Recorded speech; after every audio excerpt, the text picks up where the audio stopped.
Ito yung buto ng paro-paro. Ay. Ito po ay minsan lang po tayo makakakita nito. Nung ako'y naglinis kahapon sa gilid ng puno ng kasoy, ito po yung nakita ko. Ay akala ko po ang ugat ng ng punong kahoy. Yun pala ay isang buto ng paro-paro. Mainam po itong gamitin na pampaswerte po. Pag bumuka na po at lumabas na yung paro-paro, ay pwede na natin po kunin yung balat na ito at pangkarga po sa langisan.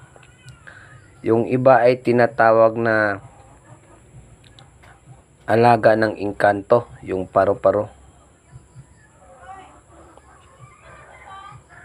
Ang lamig po sa kamay mga kamusang. Parang galing po sa refrigerator yung lamig niya. Pero hindi ko po pinipisil na malakasan, baka mamamatay. Yan yung itsura ng buto ng paro-paro na malaking kanto po, no? Ayan po. Ito po ay nakuha ko po sa lupa nung ako'y naglilinis ng mga damuhan. Ayan po yung itsura. Ewan ko lang kung anong klaseng paro-paro, no? Na yung magandang itsura niya.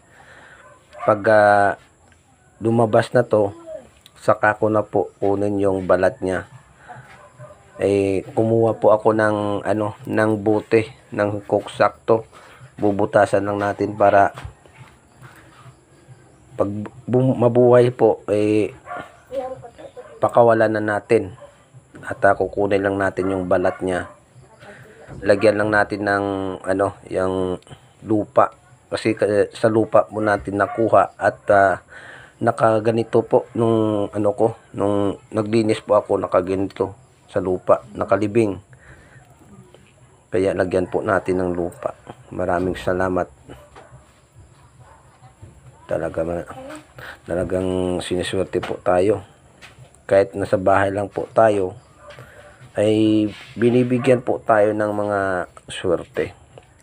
Maraming salamat pala sa mga followers ko sa TikTok na nag-subscribe sa YouTube channel natin para sumuporta sa YouTube channel at kumuha ng mga gamit ko. Salamat sa mga tiwala. Maraming salamat sa mga solid supporters natin sa YouTube channel. At salamat po sa mga sa akin, nagtulong sa akin, no, na mga nag-sponsor sa akin.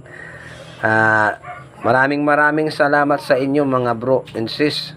Maraming salamat sa mga kapatid natin na mga vloggers, mga antingero at antingera. Maraming salamat po. God bless po sa lahat-lahat mga kamusang.